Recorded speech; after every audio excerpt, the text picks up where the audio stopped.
Idele der Dharma sibilance. Yeah. We recite this open prayer, page number 3. There is a Bodhicitta, refuge in Bodhicitta Bodh. So we recite this 3 times in the yellow book, page number 3. I take refuge in the Buddha until attaining the essence of awakening. Likewise, I take refuge in the Dharma and in the assembly of the Bodhisattvas, just as the Buddhas of the past give rise to bodhicitta and progressed along the Bodhisattva's path, so shall I give rise to bodhicitta for the benefit of all beings and practice the stage of the Bodhisattva's path. I take refuge in the Buddhas until attaining the essence of awakening. Likewise, I take refuge in the Dharma and in the assembly of the Bodhisattvas. Just as the Buddhas of the past give rise to bodhicitta and progressed along the Bodhisattva's path, so shall I give rise to bodhicitta for the benefit of all beings and practice the stages of the Bodhisattva's path. I take refuge in the Buddhas until attaining the essence of awakening. Likewise, I take refuge in the Dharma and in the assembly of the Bodhisattvas, just as the Buddhas of the past give rise to bodhicitta and progressed along the Bodhisattva's path. So shall I give rise to bodhicitta for the benefit of all beings and practice the stages of the Bodhisattva's path. Tamge doje jajere zonro jinje mata duja bonjon ba zerje lombo dabra jibek shaji jabu jodung jonzo dorjen janje de lo naro tam marba mala juje gambob pamodro ba jawan rugong ba gaju lama nanje da jonje dananda zara damjet Lama lobo loye jizo zon la zan yun den jam zon nga la wan den zhe don jen zhe be ge le da zo lo jizon zho war zin je lob du sur je lam don zho war zin je lob du lam zho wa ze war zin je lob du zon zho wa yi zon je war zin je lob du gang ge tin jen zhe war jong ga ba me ba je ba me ba da me ba wa me ba zho Tade domen dunje me zhuba nye ye ye den ba zo pa zan je ma nan je tamba de la zhan za do zhen je za bu la ma je je go zon do je zin lan da da da ge je lan be de da ge den ba dan zim jin je do la bo jen de bar zin je la do so okay so during the teaching and listening teaching, then we are going to turn our body, speech, and mind are the virtues.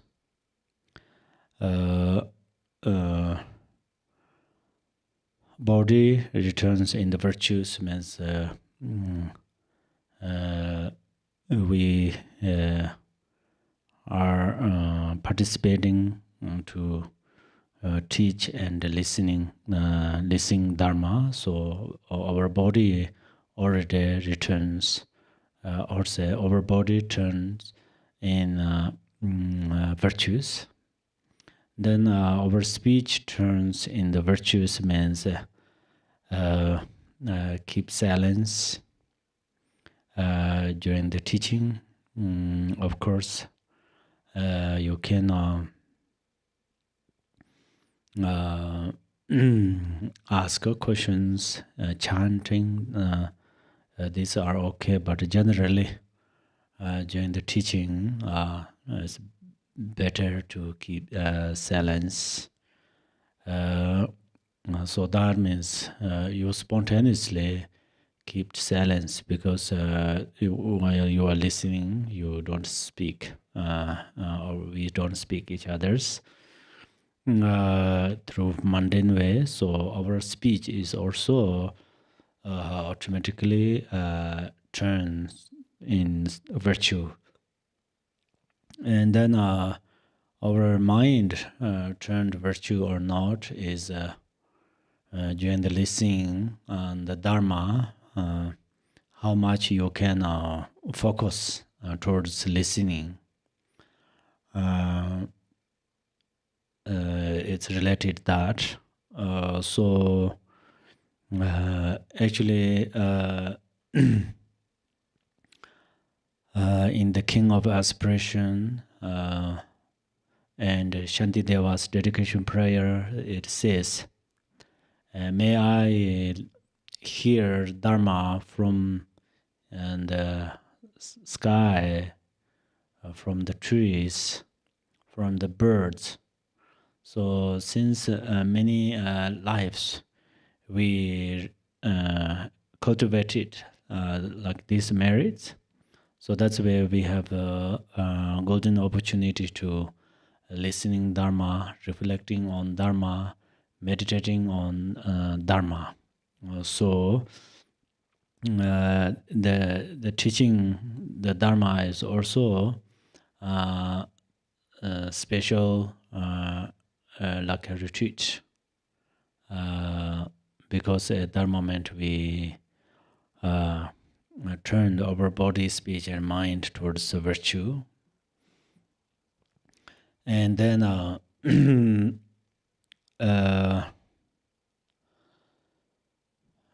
finally we will attend Dharmakaya.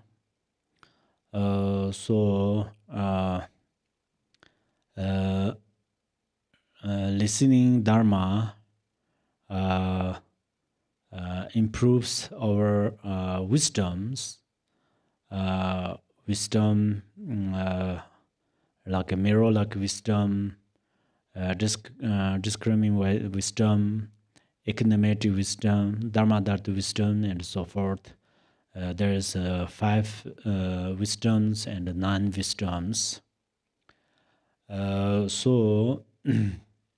The listening Dharma improves these wisdoms, and then in the future we will be able to attend Manjushri stage. And then meditating and concentration supports us to improve our samadhi. Samadhi means meditation. So then right now we focus on the Dharma single-pointedly. Then in future we will attend Pranjana Parimita stage. Then right before teaching and listening Dharma, we turned our body towards bodhicitta, and then we generate compassion towards other sentient beings. Then its result is the stage of Jineze and Avalokitesvara. So that's why right now what we do, they all cultivate the cause of virtue, and then this result we will experience in the future when we attend the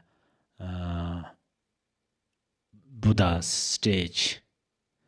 So when you listen Dharma, then rejoice each others.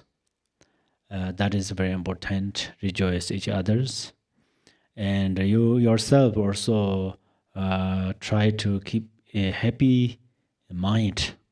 Or today also I have a great opportunity to listening, reflecting, and meditating on Dharma, practicing on Dharma, doing retreat on Dharma. So you yourself try to keep happy mind. That is very important. During the retreat, if you keep happiness, then it has a power. During the listening Dharma, in practicing Dharma, if you try to uh, cultivate happiness, then in the weeks later, months later, years later, if you have some seriously, uh, if there's occurring some, there will occur some serious obstacles. At that time, you can solve these problems. Actually, there's all the serious problems will dissolve into the great opportunities. So recently, I read one master's story, life story. Uh, One day, almost a whole day, I remembered this. It has a really power. His story uh, carried seems like a carried in my mind. Whether I cook tea, I may make tea, or cook some food, or went in my room, or coming whole day.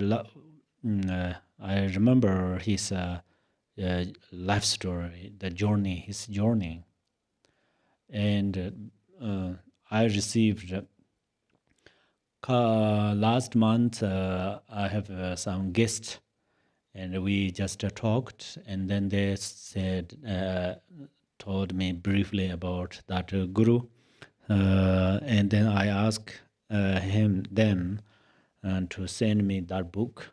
This book is very rare. And then recently, just a few days ago, that book delivered to me, and then I read. I cannot stop. I read completely one beginning to end. Actually, that is not too long too. So uh, that's the just read one guru's, one lama's life story. It has this power, and so if we listen and teaching dharmas, practicing dharma, it in the future, it really helps us greatly. When I read his stories, he has tremendous obstacles he had in his life. He engaged tremendous obstacles, problems, but he he dissolved everything into the practice. So that's where he is really, really amazing one. So he's believing in three jewels. He's trusting in Dharma. He's trusting in bodhicitta. He's trusting in the karma cause and effects are inconceivable. Inconceivable. Most time, what we think is, oh, if I'm going to trust in karma, first I need to know karma. What is the karma? And then, but karma is just a work function with our daily life, even morning, evening, and in the middle of day, in night. We don't believe it. We don't believe it. We don't care so much about that. And the other beside of them, we think there's some karma. Actually, that is a good thing, but still we believe in karma. But we should trust in the karma in a very simple way. For instance, he said, "Oh, and right now I could bestow many monastic vows. Now I could study the dharmas. All of these results are when I accumulated mandala very, very well. So that's where I have this. Right now I have this result." So he trusted through this way. So that is how believe in karma. And today, if we practice Dharma, for example, this morning we practice Guru Lama Chupa with His Eminence Garchen Rinpoche. Definitely, this practice benefit all beings, and included us. If we trust that, then it has power. This practice has power, and we utilize that power. So then small obstacles immediately disappear. And of course, if you have time to do retreat, accumulate mantras, visualize Idam deities, and keep silence. These are amazing. These are wonderful. And also, if you practice participating different teachings, participating different pujas, and then just your life just spent your precious human life spent with dharma activities, then that is also great. If you don't suddenly don't have a circumstance to do retreat, or if you don't have a circumstance to practice very intensively, then but still your journey is dharma practice, continually practice that. So then that is a very great.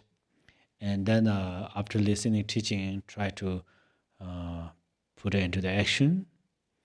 For example, today I teach on the Tara Sadhana. If you don't have time to read again, beginning to end, at least you visualize this mantra garland.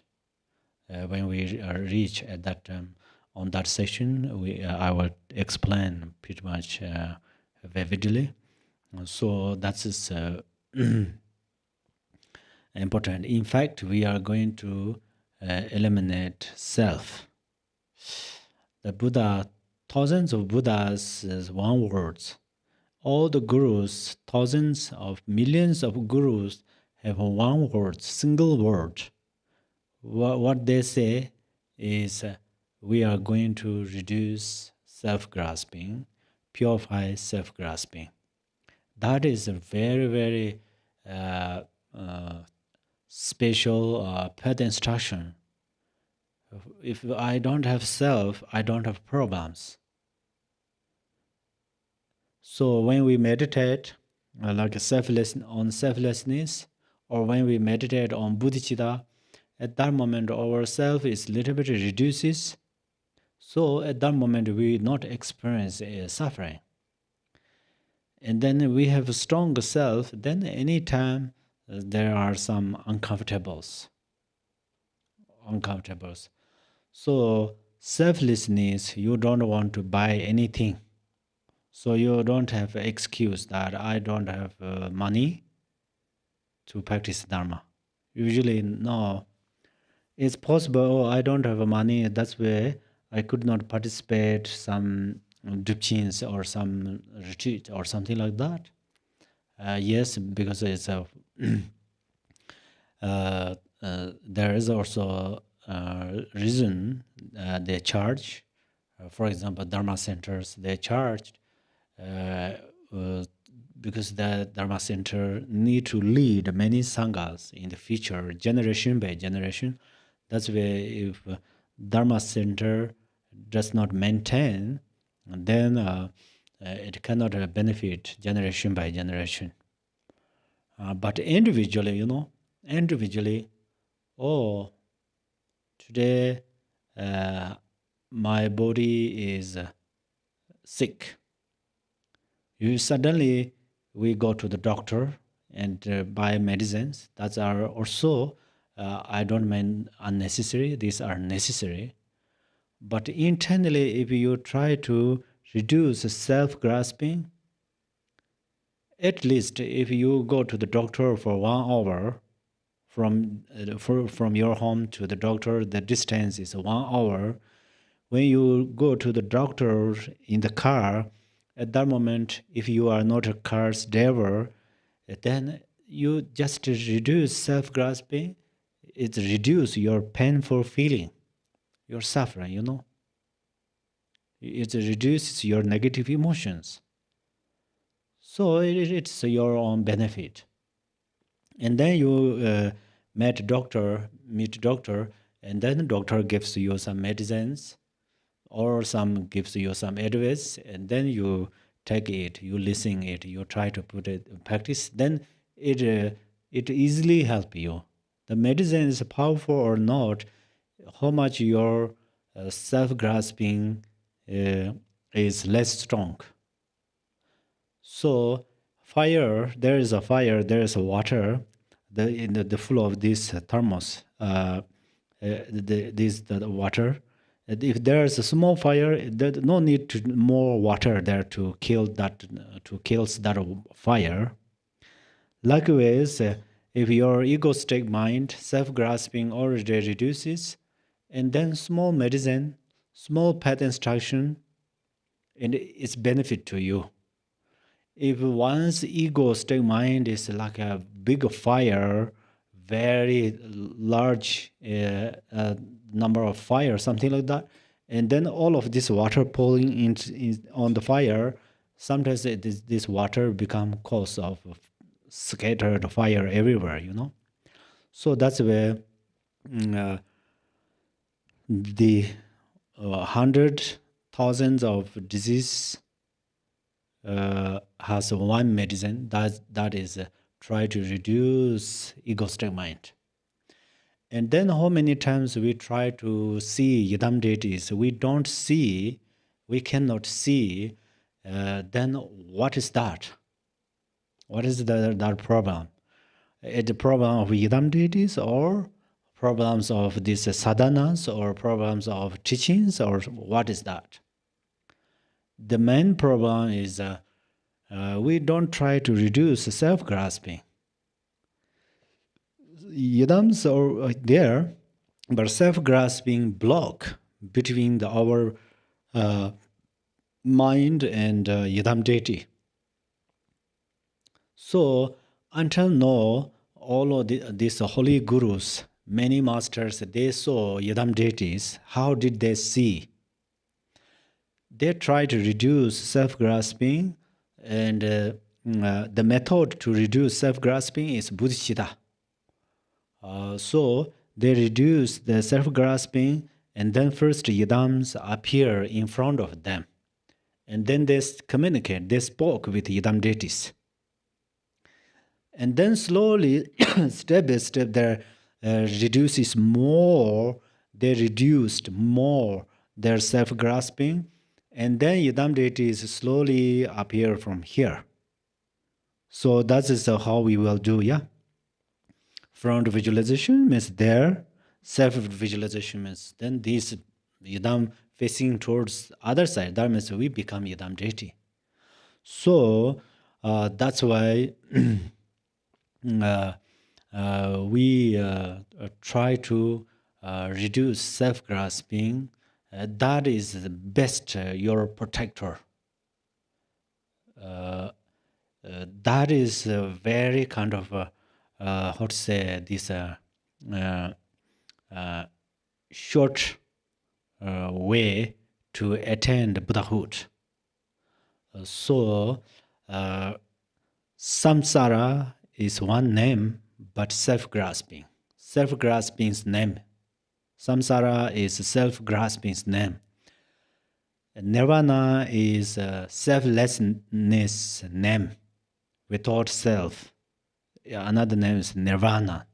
Actually, nirvana means peaceful. How? If we have negative emotions, we cannot be peacefully. If we have our mind is full of positive thinkings like compassion, bodhicitta, and wisdom, and then nirvana is peaceful.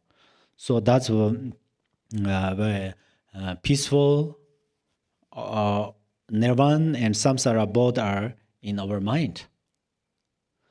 And then mm, uh, we also don't want to forcefully uh, reduce our self-grasping.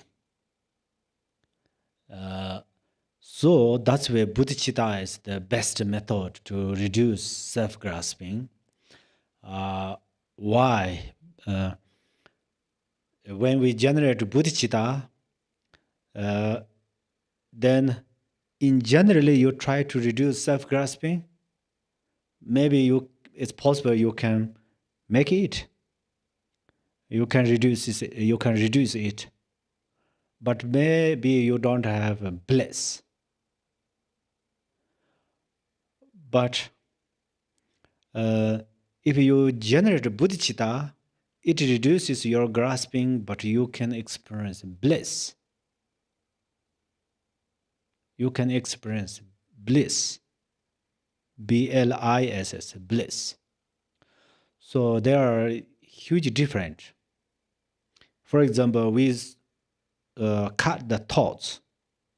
Cut thoughts with Dharma practice or scary. For example, I just coming in enters, for example, my room, and somebody already there to wearing some mask like a Halloween mask, and just someone makes me scared. At that time, of course, my most of thoughts ceased. But with scary, so this feeling is totally negative, you know. But in the Dharma way, for example, you practice, Yidam practice, or say syllable Hung, it cut the thoughts. It has huge different experiences. So looks like a similar until we experience it's similar. When we experience there is a huge difference. So all of these teachings, need or no need, is too much teachings. There are too much teachings or no more teachings. That is depends individual practitioners. Number one, if you always utilize the teachings antidote of your grasping, and then you continually listening teachings, listening the teachings, or practicing continually, then your grasping reduce is become smaller and smaller, and your bodhicitta, compassion, they are grow step by step because the teachings are the method of this. And then if you some practitioners are very instantaneous practitioners. Even guru just show one symbolic or methods, symbols, react something, and then make sense and recognize their natural state of mind, and then instantaneously attain Buddhahood. So that way there are different kind of practitioners. So then who know? I mean, am I instantaneously kind of this practitioner or continually practitioner? That's we know ourselves through our emotions. Oh, I practice that, this, those, but still, then oh, last year my habit is like that. I'm easily jealous because that way my jealousy arises very easily because of that way. Then my anger is easily arise, something like that. And then this year, oh, it's not easily arise my anger, not easily arise my jealousy, but still sometimes it arises. So that means you continually need to apply some antidotes. Yeah. Okay. So this that for that reasons we are continually these practices on Dharma. Okay. And then if you have this Tara book, page number 2, I appear as the noble lady who heard radiate light throughout the 10 directions, transforming into an indestructible protective sphere, Vajra Raksha Raksha. Vajra Raksha Raksha, actually Vajra means it's indestructible. That is the meaning is Vajra. The meaning of Vajra is indestructible.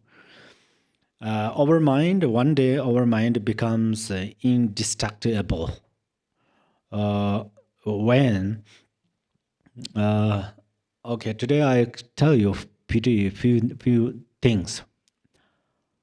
Vajra Bodhicitta. Do you have Vajra Bodhicitta? Do you have Vajra compassion? Do you have Vajra wisdom? If I ask you these 3 questions. So then you think, oh, do I have a Vajra Bodhicitta or not?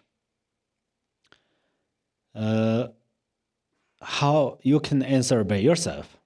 Oh, I have a Vajra Bodhicitta because when I arise Bodhicitta from my mind, then other emotions cannot disturb it, cannot destroy my Bodhicitta. Even my enemy come in front of me. For example, if I am jealous of someone and that person come in front of me, or I'm angry at someone, that person came in front of me, and then actually I meditate like this way. There's a story in Tibet. One practitioner just meditate like this way, and another person came there, asked, what is your practice? He replied, I'm practice on tolerance, or forbearance. And then that person who asked, he slapped on the cheek. Okay, then let you. I give you this, and then slapped on his cheek, and he immediately use very harsh words. So that means meditate and then conduct are different. So, but if your meditation bodhicitta is if you arise Vajra bodhicitta, then if your enemy came in front of you, then usually your angry arise from your mind. But instead of anger arise from your mind, bliss arises from your mind. So have you ever that experience or not? If not, then we try to cultivate this.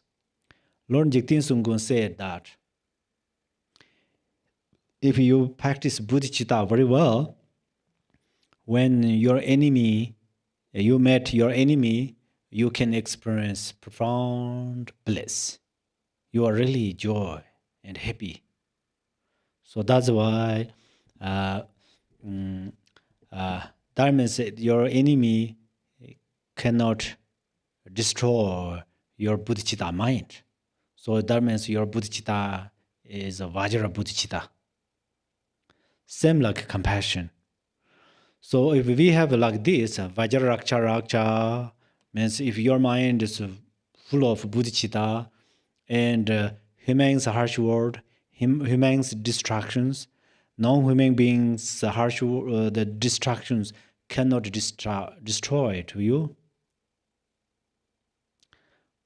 For example, Buddha's student Kashyapa, was still his body is in India, some holy places. There says that he meditated. India's weather is very hot. Everybody knows that. So without water, without It's shelters. It's so difficult, but still he just meditate. Still his body is there. He was a Buddha's actually senior student, Kashayapa. Maybe I shared one time about that last year, maybe. So that's where Vajra meditation, Vajra bodhicitta, Vajra tolerance, Vajra diligence. Vajra diligence means then continually practice Dharma.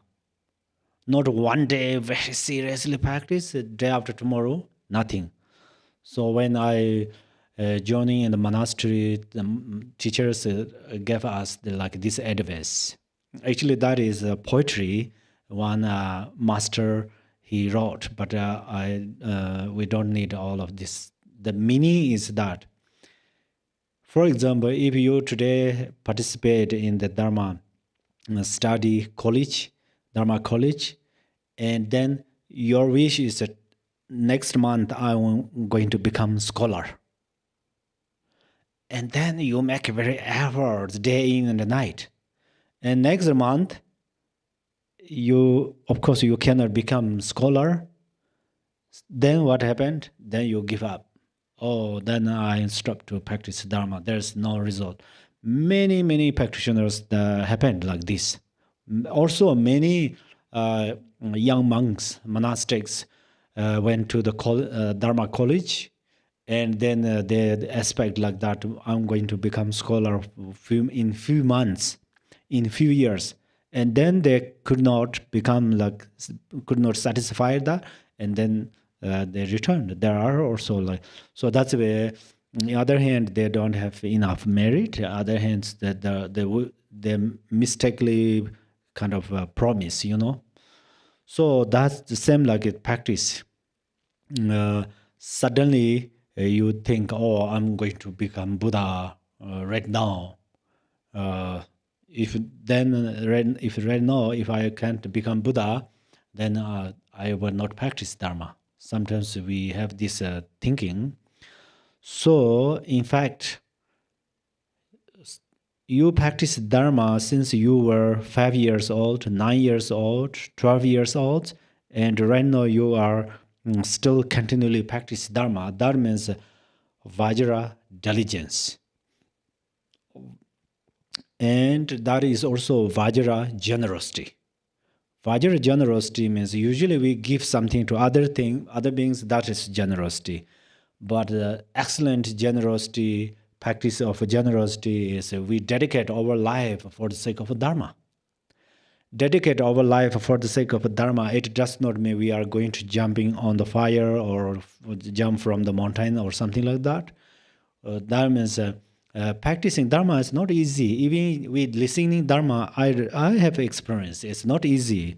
So that's where I more respect to you and are very understanding. Very understanding. Sometimes many people participate. Sometimes less few people participate. It's I can feel it. It's not easy because listening Dharma is sometimes difficult than teach. But teaching is also not easy. Okay, just how to say, make a time pass, then easy. But teaching always need to teach sincerely. So try to arise bodhicitta, and then we need a base of this kind of Dharma understanding. These are very important. So either way, not easy, but still we dedicate our energy. In fact, we dedicate our energy. So this is a Vajra generosity. So we continually, if we do continually, that means other things cannot disturb. Otherwise, every day same is the weather. Outer weather is not every day same. Likewise, our mind and our circumstances are not always the same way. Yeah, the up down everything happened in the human society. but still continually listening, continually teaching. And this means generous, how to say, um, Vajra generosity. And then Vajra moral discipline. So, for example, right now you are far or near both way.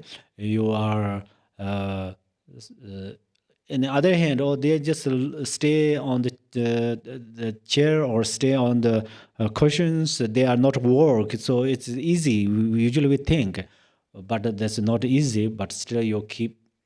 Uh, there's a say in the Dharma, under your head, everything, the all other part of your body is under your head. That means you just stay, whether it hurts your knees, your back, stay, and then listening. Dharma is not easy, but you do it. That is a Vajra moral discipline. And then Vajra concentration is you listen one by one, or whether the teachings are some teachings, or Vajra patience. I mean, Vajra patience. That means sometimes you don't hear what you want to listen. Sometimes you hear what you want to listen. So when sometimes the teachings are cause of a little bit criticized to you, so it seems he is criticized to me. It seems he is criticized on me. It's possible. It's like that. So that's where. But you listen. You perceive everything. All the words from teachers, Dharma teachers, are the teachings. You perceive that that is a Vajra patience. Yeah. Then Vajra concentration, as I mentioned, you focus. And Vajra wisdom means you understand and step by step improves, wow, something like that. So one words can makes greatly change in the mind. This morning I cooked breakfast to Rinpoche, and then Rinpoche came and we ate together, and then Rinpoche told me that uh, when the enemy comes, the anger is arise from the mind. When like a babies comes, your attachment arise from your mind. So that's why in the reality, then when you met enemies, like enemies means hatred, so who you don't dislike. When you meet these people, you think, oh, they were my parents. They were my parents. And then if you think that, then your angry emotion reduce. When you see some babies, kids, and then your attachment arises, at that time you perceive they are really my enemies. They are really my enemies because first they took my potential energy of my body. For example, if you are dead, father, when you make a baby, your semen, you lost your semen. So the semen is very important in the Vajrayana practice. We need it in our body. If you are mom, you took baby for more than 9 months in your womb, and then you give birth. You lost every energy. So that's where first that's where babies first they took your kind of a potential energy from your body. Second, they took your food. That means if you hold the baby here and you eat some food here, and baby cry and you share, even you are chewing some delicious food and baby cries, and then you take out from mouth and give baby, share baby. So that's where they took your food. And then eventually they took your properties and house. They say, oh, this is my parents. So there's somebody maybe waiting to when they will die, And then they always think, oh, this is my property. So that's where they are real enemies. That's Rinpoche this. So that's where the main thing is, he says balance, attachment and aversion, like balance. So this morning gave me these pattern instructions. So that's it's stays in the mind, you know. Then sometimes it's important to share to you this Rinpoche's profound pattern instructions. So in fact, we need 6 Vajras. 6 Vajras. These 6 Vajras are 6 perfections in the mind. We keep very well. And then, for that reasons, if you are monastic, if you are monastic, if you think, oh, I need a wife, I need a child, and then this morning Rinpoche's pattern instruction totally changed all the kind of ambitions, for example. So if you already have a baby, and then of course that when your attachment arises so much towards your baby, your child, at that time, then you utilize Rinpoche's methods, path instructions. But in generally, if your children are doing some bad things to you, and then don't think that, oh, they are my enemies. Of course, they do this, so I'm going to reply these bad actions. That is misunderstood. Then you don't have Vajra wisdom. Vajra wisdom, if you have Vajra wisdom, then what you do is, oh, this is a karma. This life, they are my child, so they make some mistakes. They make terrible in my life. That is my karma. Because I did this in my past lives. So this means secular existence is coming, going, it's continually, it's like a repeat. For example, we also eat meat. At that time, Rinpoche often told us that when you eat meat, you think, oh, this meat is very delicious. I like this meat, and you eat. And then next life, that meat is a cow's meat, then that cow will eat you back. If that meat is yak's meat or sheep's meat, and then they eat you in the future.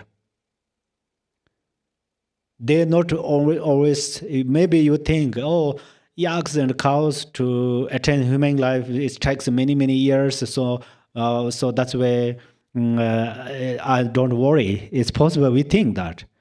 But that is quite a misunderstanding. The other hand is our life is a very, very kind of uncertain life. We're not sure tomorrow we still have our life or not. Next life or tomorrow, which one comes early, we're not sure. If tomorrow, for example, if I will die tonight, and then tomorrow is possible I will rebirth in a bug, in the grass. And then cow eat the grass, then they eat me together. If they like a small insects, if I rebirth. So that means they eat, I eat them, they eat me, and then some is secularly existing. But then was said that if you eat meat, then you recite Om Mani Padme Hum. Recite compassionately eat, and then you feel that may these cow who belong this meat, that's the end. This is the end of their life in this samsara. So that's where the power of this compassion in the future, the cows cannot eat you. Cannot eat you. Why? Because you don't have a negative karmic relation between that. You purified, you seized the karma, negative karma. Okay, until today, we add them, they eat us, and just alternatively. And today, we attend precious human life. We met precious, profound guru, and we listen the profound path instructions, and we put into the action these teachings, and then we recite Manu Mantra compassionately, and then we benefit this cow, and we will not experience again like this negative karma. So that's where wisdom, dharma wisdom is always can improve. Dharma wisdom improves always with different situations. As I had said, I read one guru's life story. In his life, he has many challenges, but he always happy. He was so hungry, tremendously hungry, but he was so physically. This is a law of nature. So physically, he was very weak, but mentally, he could delete hungry emotion. He did not hungry. And somebody looked down, treat very badly, and he think, oh, this is the real, now I must become follower of Shantideva. I must become follower of the Jarsing Uchitomi who wrote these 37 verses. It's really amazing that the great masters are. They always focus, oh, I must follow this ancient Mahasiddhas when they have these challenges, difficulties. And then they joyfully accept this, joyfully accept these problems, challenges. So the challenges, the difficulties are not how to say serious in their life. For that reasons, in the future, sometimes you read gurus, masters. These life stories are also very helpful. And in fact, we come back Vajra Raksha. Most time when you read these sadhanas, practice sadhanas, I give you one method. Some Sanskrit, the beginning of this chapter, some Sanskrit is end of these chapters. So if you almost understand the Sanskrit, the meaning of Sanskrit, then you understand these Tibetans, English, or any other languages, what they say, more things. You will understand. Actually, in this, in English, it says, I appear as the noble lady whose heart radiates light throughout the 10 directions, transforming into an indestructible, protective sphere. So all their pretty longer one is in Sanskrit, Vajra Raksha. Vajra Raksha. So Vajra Raksha means at that time, feature when you practice Thara, maybe you focus on Gachi Rinpoche, he doing this, Vajra doing this. That means this is symbolic outwardly. Inward, in the mind, he visualized this protective sphere. So that's where best protective sphere is bodhicitta. But in the relative level, protective sphere is also like a mandala, and then there's a Vajra arrow. Vajra means indestructible. That's arrow. The sharp part facing outside. That means outer obstacles don't let come inside. Don't let enters inside. And then inside has this Vajra like a fence, Vajra mala. Actually, mala means one by one, many things like different decorations, arrangement. That means the Vajra, they protect you. Then inside of there, then there is like a temple. It's like a Tara's temple. It's same like our temple. Temple, the outside of a temple, the yard. For example, we say our property, and then we have some fence outside. Likewise, the Vajra fence, arrow fence. That means the outer obstacles cannot enter in our mind, in our practice, in our location, something like that. And then inner cities also will not waste through negative emotions. So that's where Vajra Raksha means that. So, how should you do here is instantaneously you yourself visualize Tara. Okay, wet Tara in this case, wet Tara. And then you make this round of there. You have Vajra fence, arrow fence, and so forth. And then that means you are in the center of this Taras mandala. You are in the center of Taras mandala. And then after there is a once again, yeah. So this is kind of a self-visualization. You visualize yourself. And then second is once again, white light radiates to the Buddha field of 10 directions and invite the transcendent victorious mother and the Buddhas and Bodhisattvas are prostrate with reverence and make inner, outer, and secret offerings. I confess all misdeeds and rejoice in all virtues. Virtue.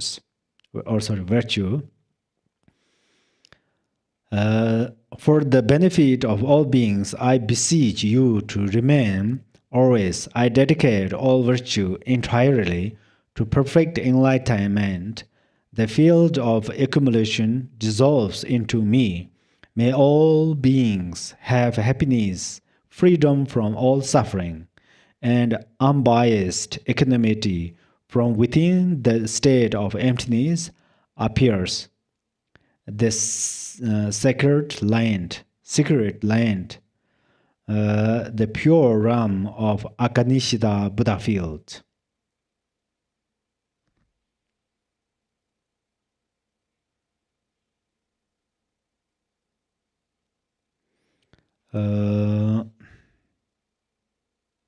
Okay.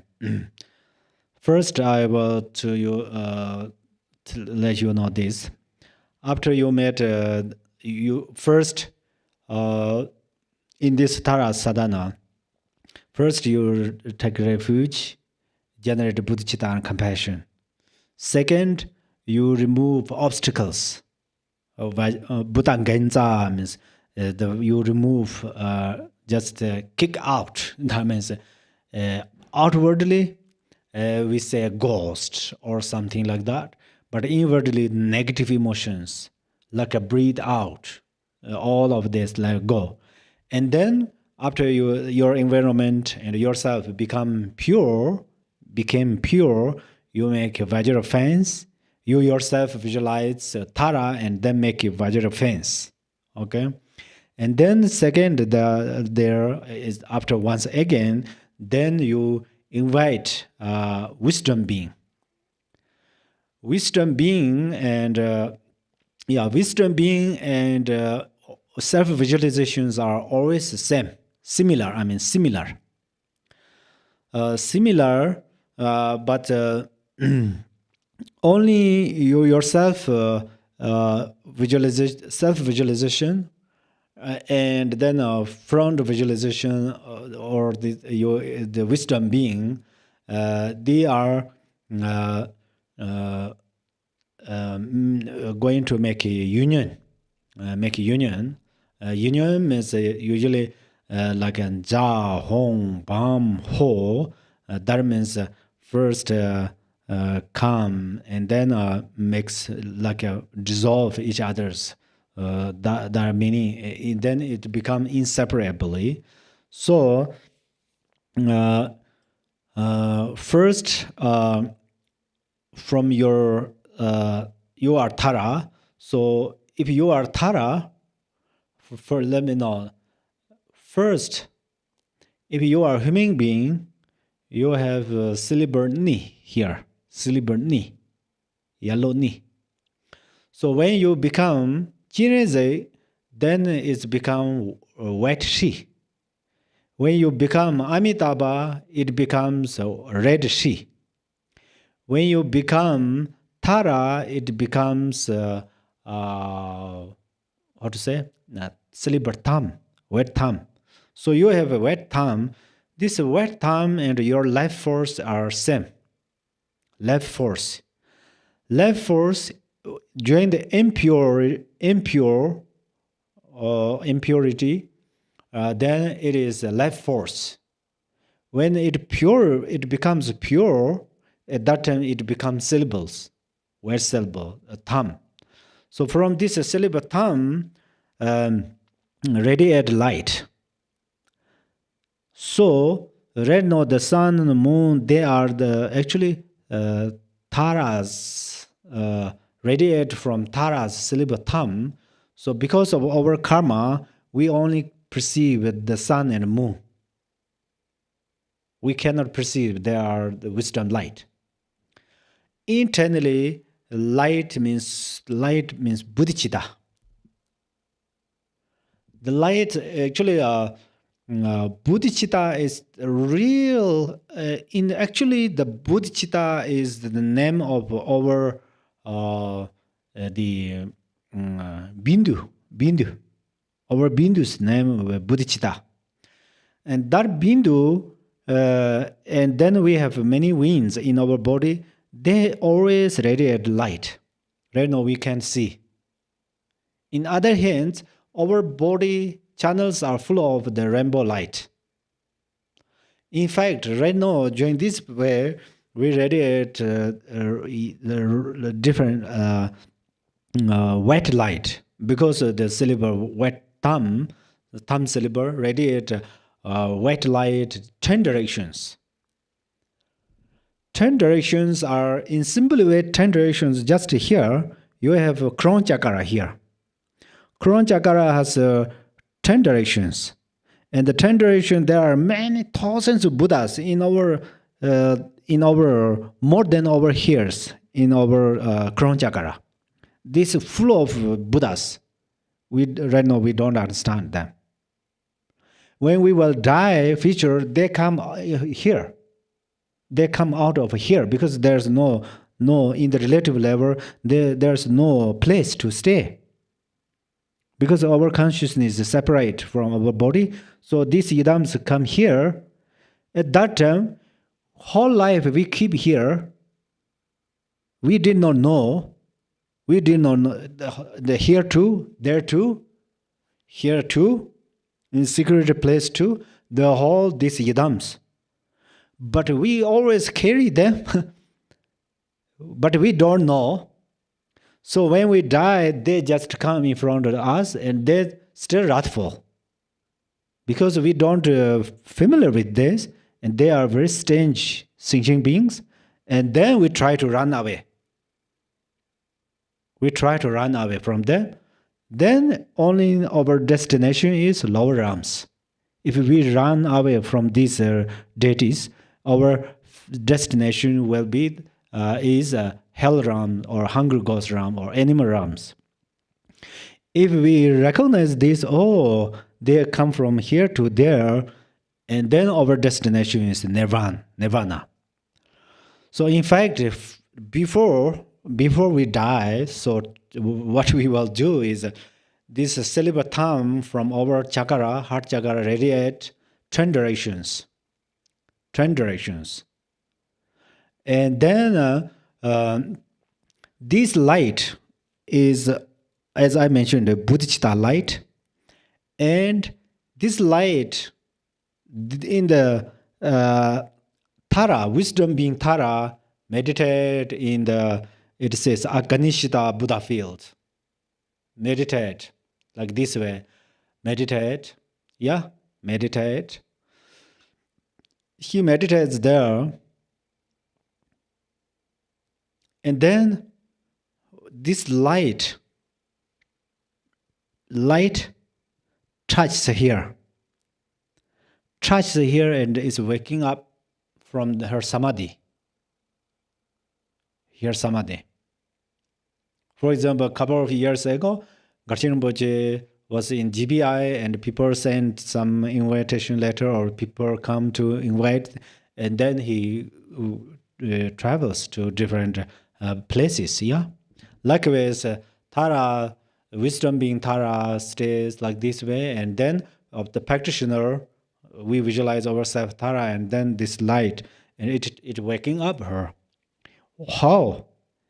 If we call her very loudly, we cannot waking her up. If I give you some negative example, Tara meditate on samadhi, meditate.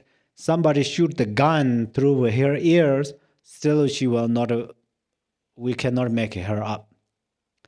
But our bodhicitta light, the silver thumb is bodhicitta. So this light a little bit touching there, it's like a fire spark. It's fire spark. So it's just when we the one going like shung, and then in the space it's become more and more something like that. So then they work out, and not only Tara and her retinues, every this Yidam deity is waking up there, and then we suddenly say, "Come." Yeah, if she come, we don't understand. So that's where first we try to reduce self-pride. So that's where it says prostate, doing prostration. Prostration, and then we offer altar offerings. Altar offerings are like flowers, water bowls, tormas. These are altar offering. Inner offering is like there are two types. One type is like from this light also radiate many Dakinis offering goddesses and makes offering them. And then secret offering is realize that Tara and your are inseparable. And best thing is share bliss. Your bliss and her bliss make union. That is a secret offering. And then you confess. We confess that all of our misdeeds, we confess. And then rejoice that, wow, rejoice means, Anganishita field, Anganishita, Anganishita, yeah, Shita Buddha field is gorgeous.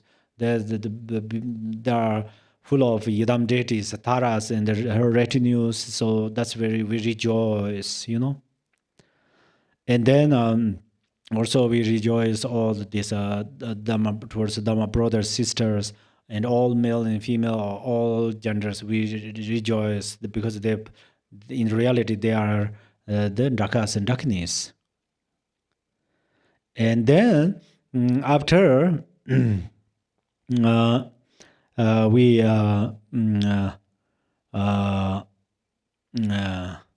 supplicate Tara, wisdom Tara, please stay here.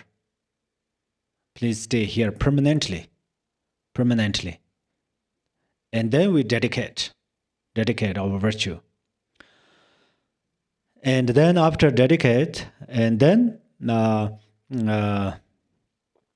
these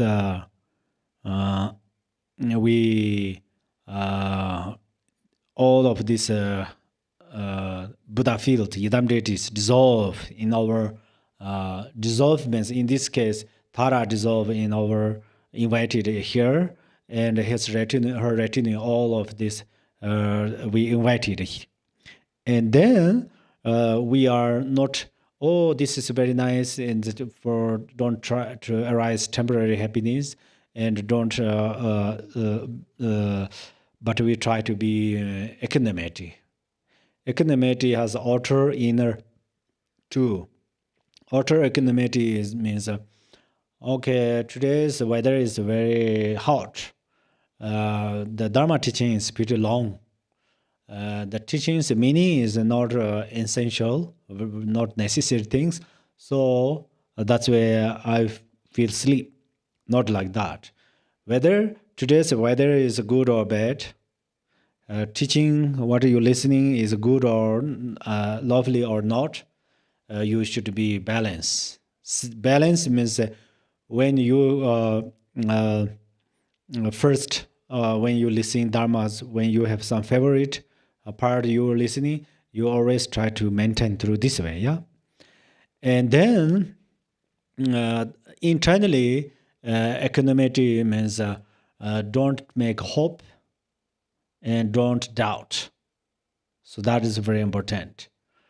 And then second, so then after invited all Tara dissolves here, everything you've done, then through the emptiness, then we try to visualize this mandala, Tara mandala.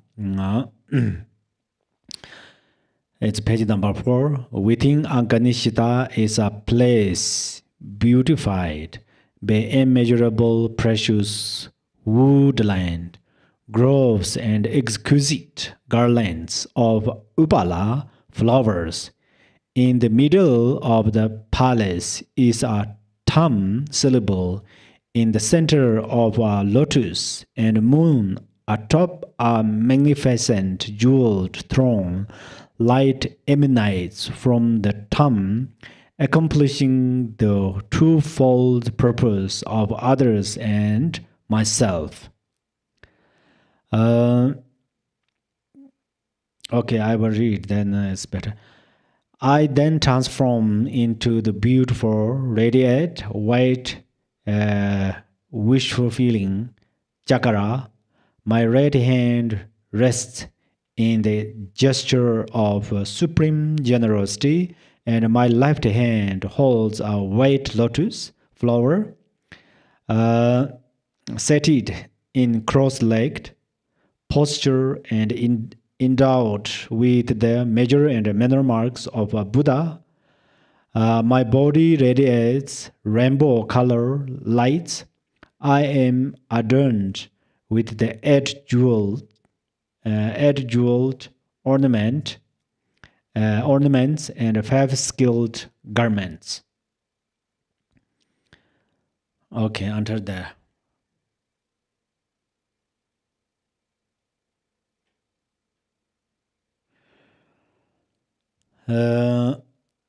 So then during the Tara Mandala visualization, as it says, within Aganishita is a place beautified by immeasurable precious woodland grows in exquisite garland of upala flowers.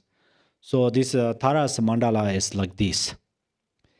And then in the middle of the palace, so middle of the palace, you are going to visualize syllable tam. And this syllable tam is in the middle of the palace, Tara's mandala. But the underneath of this syllable tam, there are a moon disk. So on the moon disk, it says moon atop, means then on the moon disk there is a the throne. Sorry, first the throne and then on the moon disk. And then on the moon disk there is a syllable tam. Then from this tam,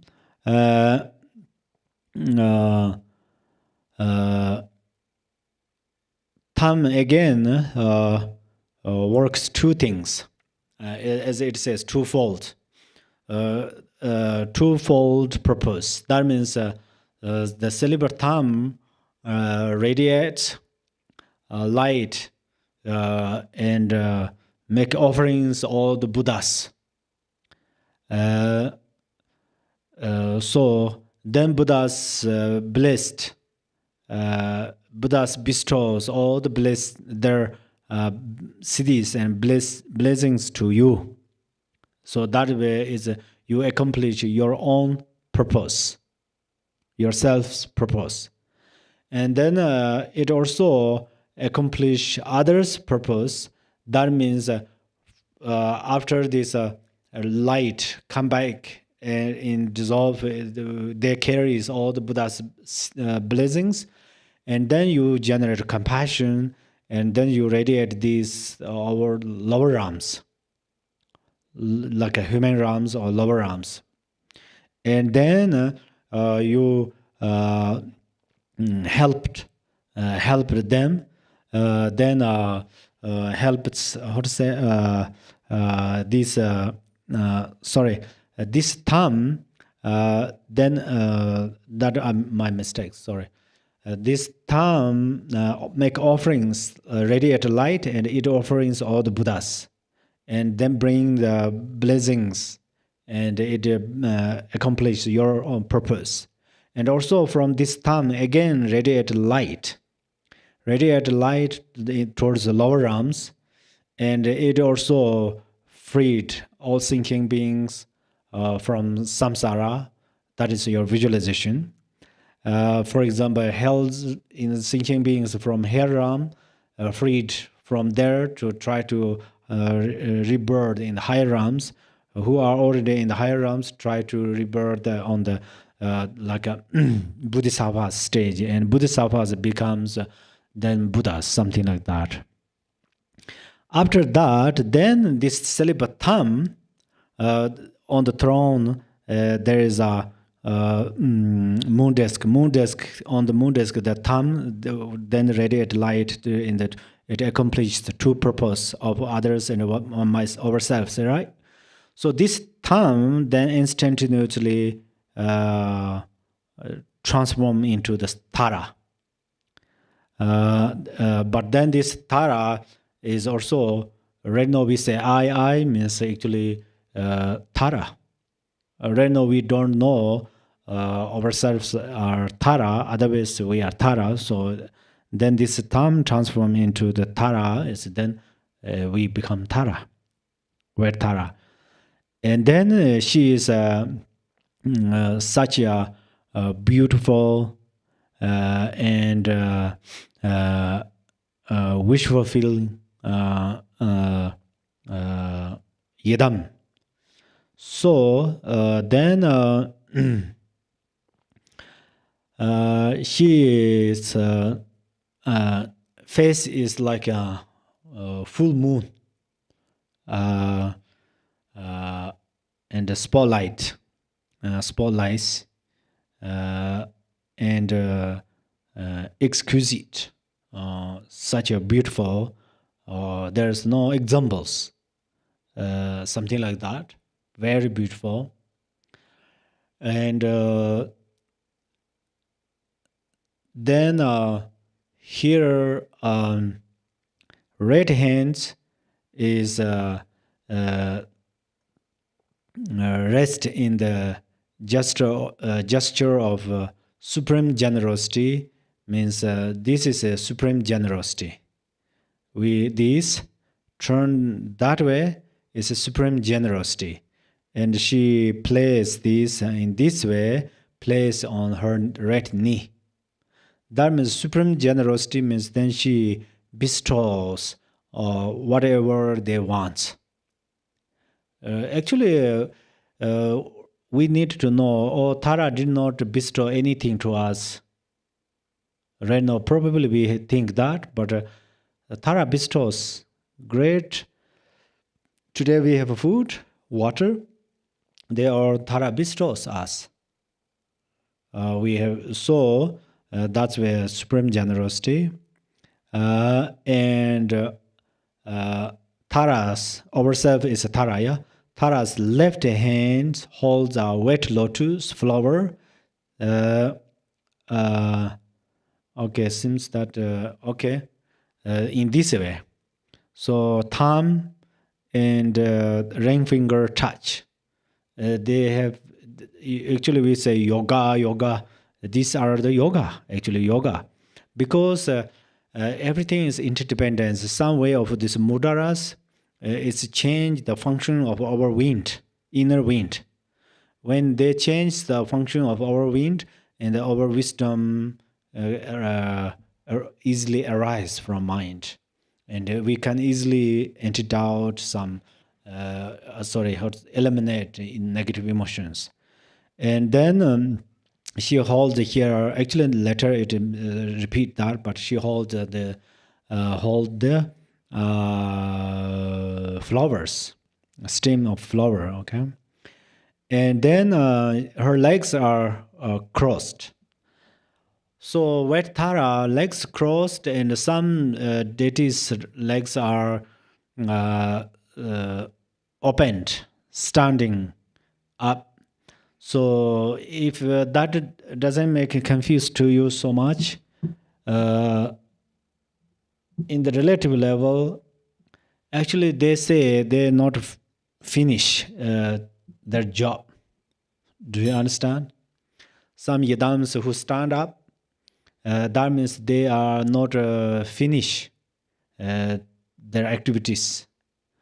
And yidams like a Buddha, Vajradhara, they cross the leg. That means actually from themselves they finish their job. But still, they radiate manifestations and benefit sentient beings continually. So, cross-legged posture, and another reason is they attain the Vajra Samadhi, so they never distracted their mind. They always on the Samadhi. They never waves from Samadhi. So that is the they represent seated on cross-legged posture, endowed with the major and minor marks of Buddha. Major and minor marks mean 32 major and 80 minor marks. That means they they purifies in the negative emotions. We have 84,000 different types of thoughts, and then they included them. There are 80 types of thoughts.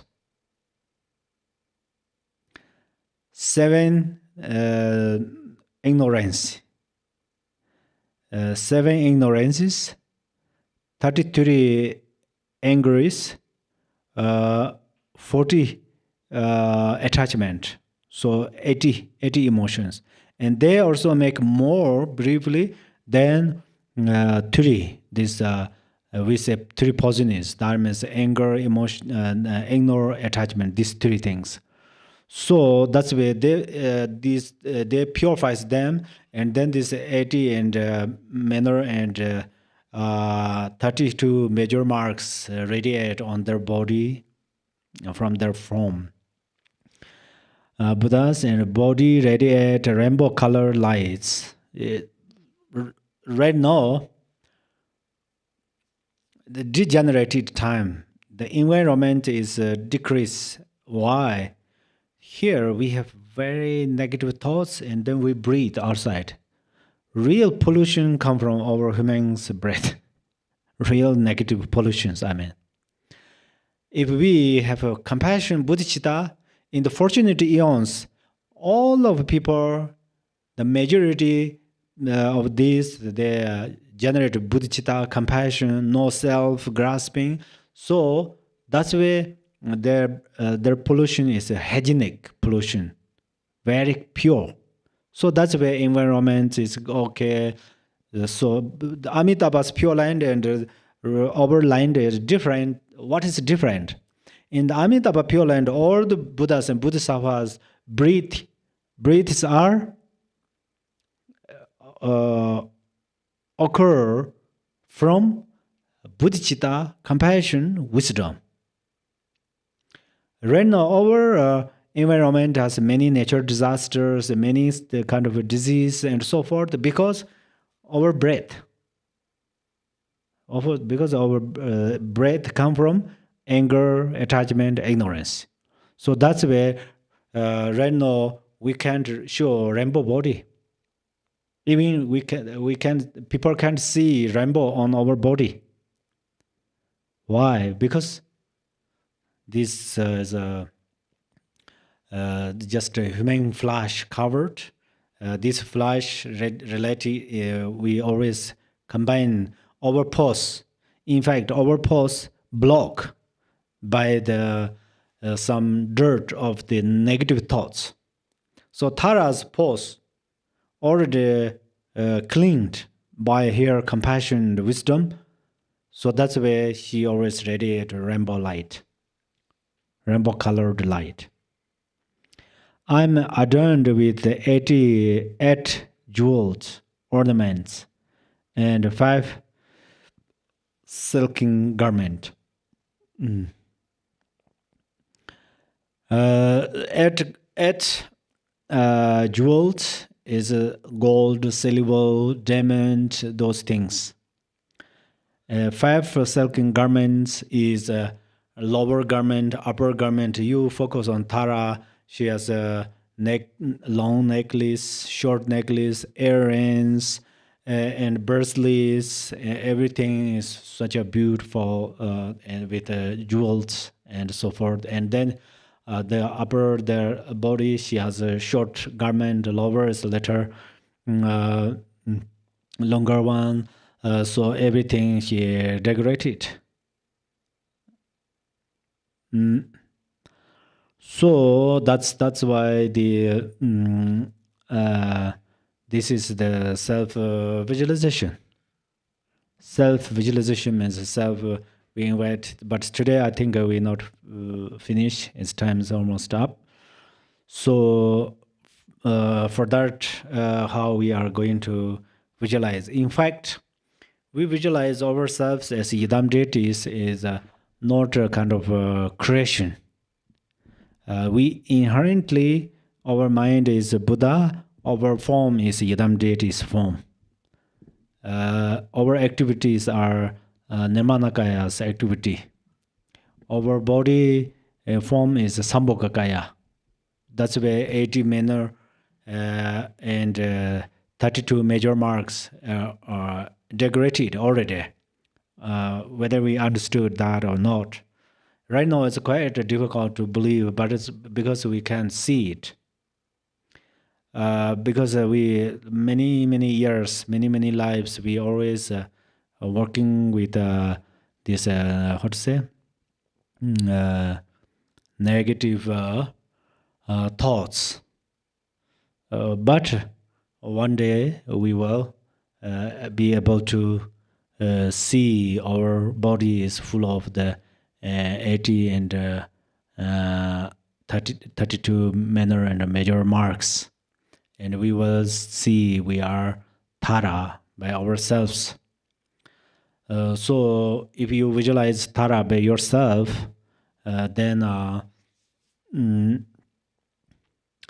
it purifies. For example, you visualize your body is as Tara, it purifies obscuration of your body. If you purify your obscuration of your body, and then also you can purify the obscuration of your channels. When you recite mantras, it purifies obscuration of your speech. When you visualize and meditate, it purifies obscuration of your mind. So in fact, there are, if we talking about expensively, there are 100,000 of Yidam deities. But they all are included. They included 5 family Buddhas. 5 family Buddhas we included, and then 3 Kayas. 3 Kayas we make included, and 3 syllables. 3 syllables Om Ahum. These 3 syllables make one, then it become one clan of Buddhas. One clan of Buddhas is Vajradhara. So that's why Vajradhara is very important. So we say our Guru Vajradhara, Guru is Vajradhara, because it is essence of all the Buddhas. So how we are going to conclude.